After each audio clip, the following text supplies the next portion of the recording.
اللهم ارحم من اشتاقت لهم أنفسنا وهم تحت التراب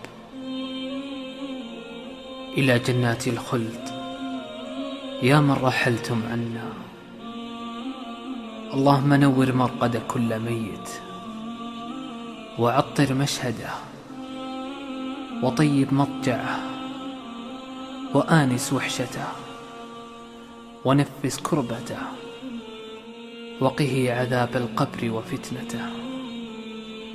اللهم في كل دقيقة تمر على كل مؤمن متوف غال علينا وهو في قبره أسألك أن تفتح له بابا تهب منه نسائم الجنة لا يسد أبدا. اللهم كن له بعد الحبيب حبيبا ولدعاء من دعا له سامعا ومجيبا، واجعل له من فضلك ورحمتك وجنتك حظا ونصيبا برحمتك يا أرحم الراحمين. اللهم أمطر على قبر كل ميت من سحائب رحمتك. اللهم أمطر على قبر كل ميت من سحائب